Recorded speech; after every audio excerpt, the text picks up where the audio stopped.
Hello সবাইকে নমস্কার। আমি নিয়ে চলে এসেছি একটি বাংলাদেশের রেসিপি। তোমরা সবাই দেখে নাও রেসিপিটি। তারপর তোমরা যদি কেউ নাম বলতে পারো তাহলে আমাকে কমেন্ট বক্সে অবশ্যই জানাবে। দেখে নাও, প্রথমে সব লেগ পিসগুলোকে নিয়ে নিতে হবে, গোলমরিচ দিয়ে দিতে হবে, লেবু দিয়ে 1 ঘন্টা ম্যারিনেট করে রেখে দিতে হবে। তোমরা যদি এই রেসিপিটির নাম জানো, বাংলাদেশের খুব ফেমাস একটি রেসিপি, আমাকে কিন্তু কমেন্ট বক্সে অবশ্যই জানাবে। তারপরে পেঁয়াজ কুচি নিতে হবে, একে একে পেঁয়াজ, আদা, রসুন, কাজু বাদাম সব কিছু পেস্ট করে আমি রেখে দেবো। চিকেনটা ম্যারিনেট হতে হতে ততক্ষণে আমি একটি ফ্রাই প্যানের মধ্যে তেল আর কিছুটা ঘি মিক্স করে নিয়ে যে পেঁয়াজটা কুচিয়ে রেখেছিলাম ওই পেঁয়াজটাকে হাই ফ্লেমে, নুন ছাড়া হাই ফ্লেমে ভেজে নিতে হবে। এটা হচ্ছে আমরা বেরেস্তা তৈরি করছি। তারপর একটা কৌটোর মধ্যে ঢুকিয়ে রেখে দিতে হবে। দেন আমাদের ওই যে তেলটা মানে বেঁচে যাবে, ওই তেলটার মধ্যে আমরা চিকেন লেগ পিসগুলোকে দিয়ে হাই ফ্লেমে কিন্তু আমাদের এপিট উপিট করে ভেজে নিতে হবে। একদম কম ফ্লেমে কিন্তু ভাজা যাবে না, তাহলে কিন্তু চিকেনটা শক্ত হয়ে যাবে।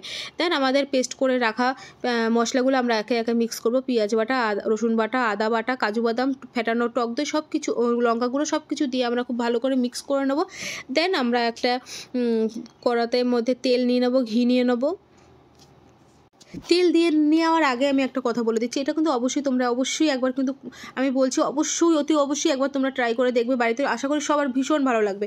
তারপর গোটা মশলাগুলো দিয়ে আমি দেখো মশলাগুলো ওখানে স্ক্রিনে লিখে দিয়েছি কী কী দিয়ে আমি ফোড়ন দিয়েছি। তারপর সেই তেলটা গরম হয়ে গেলে যখন ফোড়ন দিয়ে মিষ্টি একটা গন্ধ বেরোবে, আমার মশলাগুলোকে ওই মশলা পেস্টগুলোকে দিয়ে আমি একটু কষাতে থাকবো। কষাতে কষাতে যখন তেল ছেড়ে দেবে মশলাটা, তখন আমরা ভেজে রাখা চিকেনগুলোকে দিয়ে দেবো। চিকেনগুলো দেওয়ার পরে যখন আস্তে আস্তে ওগুলো দিয়ে একটু তেল ছেড়ে দেবে, তখন আমরা কুসুম গরম দুধ দিয়ে কিন্তু ওটাকে দুধটা দিয়ে মিক্স করে চাপা দিয়ে রেখে দিতে হবে। তারপর আস্তে আস্তে কেওড়া জল, গোলাপ জল, হ্যাঁ আরেকটা কথা, কেওড়া জলটা অবশ্যই খুব কম পরিমাণে দিতে হবে, নিজের মাংসের চিকেনটার কোয়ান্টিটির ওপর ডিপেন্ড করে। তারপর একটু গোলাপ জল দিয়ে আমরা ধনেপাতা, বেরেস্তা দিয়ে একটু চাপা দিয়ে রাখতে হবে। তারপরে ঘি আর বেরেস্তা দিয়ে কিন্তু সার্ভ করে দিন। এটার নাম যদি আপনারা কেউ বলে থাকেন কমেন্ট বক্সে, তাহলে আমি তার নামটা অবশ্যই মেনশন করে দেবো। এটার নাম হচ্ছে বাংলাদেশের খুব ভীষণ একটা ফেমাস রেসিপি। এটা হচ্ছে কি বলুন? Chicken roast.